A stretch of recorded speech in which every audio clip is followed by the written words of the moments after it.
Pour comprendre quelques concepts liés à l'arborescence des systèmes de fichiers Linux, il faudrait savoir les différents types de ces fichiers. Le système Linux fonctionne en termes de fichiers, c'est-à-dire tout est considéré comme un fichier. D'abord, on va commencer par les fichiers répertoires qui contiennent des informations sur les fichiers et les sous-répertoires. Donc, si on va taper la commande ls avec l'option "-lt et le nom de répertoire, donc on va trouver ces informations qui concernent ce répertoire. Donc, la lettre D au début des droits d'accès indique un répertoire. Donc, on va utiliser la commande ls, puis bien sûr la lettre lt, puis bien sûr le nom d'un répertoire.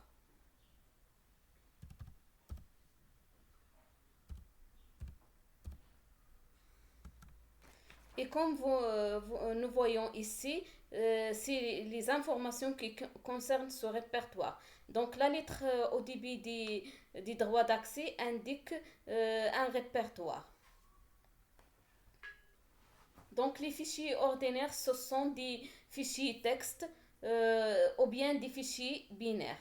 Donc pour visualiser les informations sur les fichiers, en utilisant bien sûr la commande ls, puis l'option "-l et le nom des fichiers. Donc comme nous voyons ici, bien sûr un tiret au début des droits d'accès indique que c'est un fichier ordinaire. Donc ici on va accéder à ce répertoire.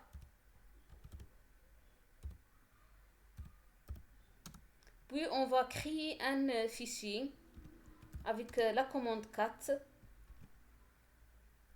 puis le nom du fichier, par exemple fiche 1, et on va taper bien sûr quelque chose.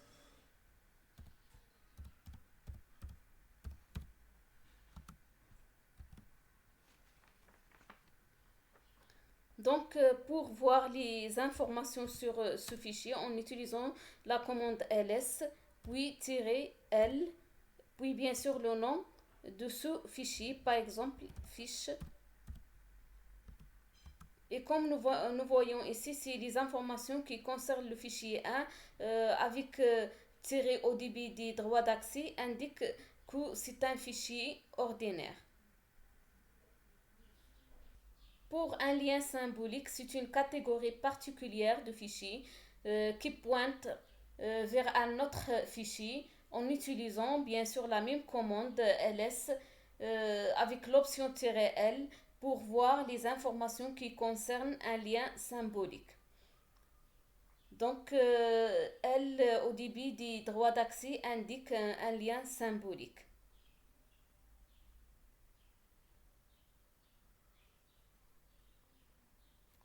Donc, pour créer un lien symbolique, on va utiliser la commande ln-s,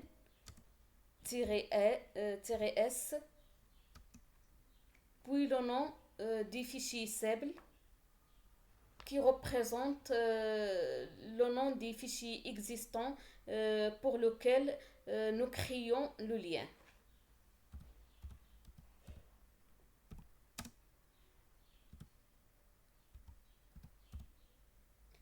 Puis le nom du lien symbolique. Donc, pour visualiser les informations qui concernent le lien symbolique, on va utiliser la commande ls, puis le nom, puis "-l, puis le nom du fichier, fiche 2. Et comme nous voyons ici, c'est les informations qui concernent un lien symbolique. Donc la lettre au début, bien sûr, représente un lien symbolique. Les types nommés sont des fichiers sur disque gérés comme un tuyau entre un processus lecteur et un processus écrivain. Un processus écrit des caractères dans un type, un autre lit ces caractères à partir de ce type.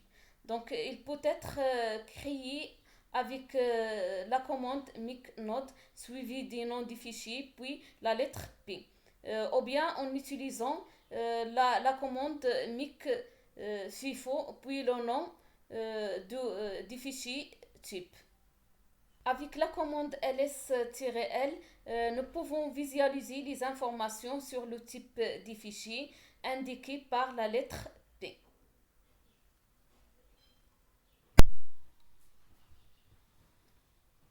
Et pour créer un type nommé, on va utiliser la commande mic FIFO, puis le nom de ce fichier type 1.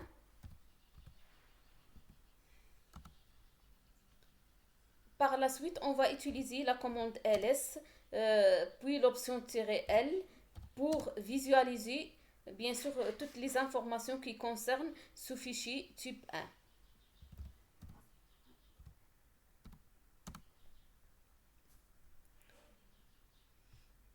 La lettre P précède les droits d'accès, représente un type nommé. Les sockets permettent à un programme client d'échanger des données avec un programme serveur.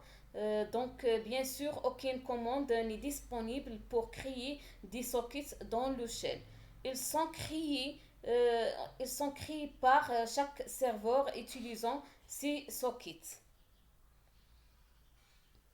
Il existe également d'autres types de fichiers, ce qu'on appelle les fichiers spéciaux, qui représentent les périphériques et appartient au répertoire /div. Nous avons deux concepts. Les fichiers spéciaux caractères sont liés aux entrées-sorties et permettent de modéliser les périphériques d'entrée-sortie serrés tels que les terminaux, les imprimantes et les réseaux. Les fichiers spéciaux blocs représentent les disques.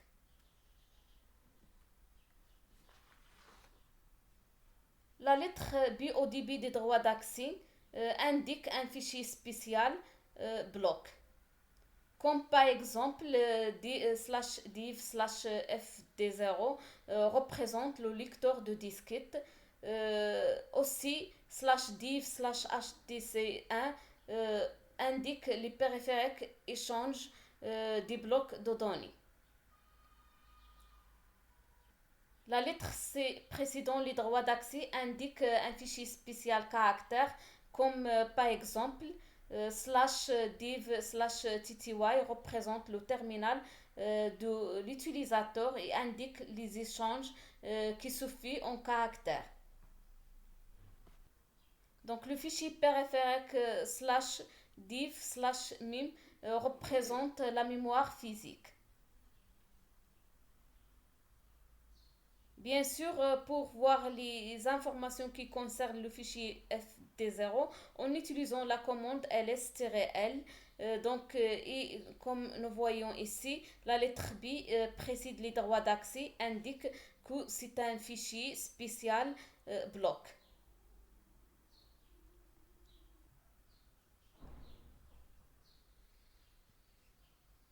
Donc en utilisant ici ls-l puis /div/htc1 pour voir les informations qui concernent ce fichier spécial, bien sûr précédé par la lettre B qui indique bien sûr un fichier spécial bloc. Bien sûr, HTC1 représente la partition d'un disque dur. Pour bien sûr le /div/lp0 représente l'imprimante /div/tty bien sûr indique le terminal de l'utilisateur et bien sûr c'est qui précède les droits d'accès indique un fichier spécial caractère. Pour bien sûr ls-li /div/mim bien sûr pour visualiser les informations qui concernent bien sûr la mémoire physique et la lettre C précède les droits d'accès indique que c'est un fichier spécial caractère.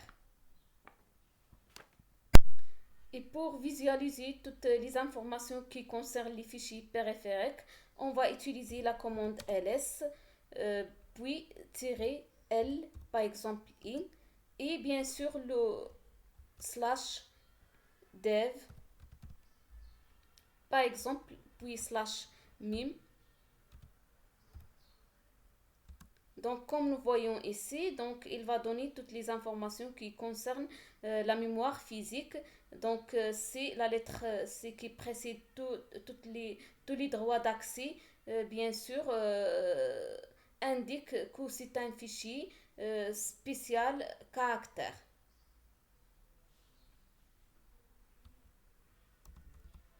Si on va utiliser la même commande avec bien sûr tty. Donc, il va donner bien sûr les informations qui concernent le fichier tty. Bien sûr, c'est qui précède les droits d'accès indique que c'est un fichier caractère.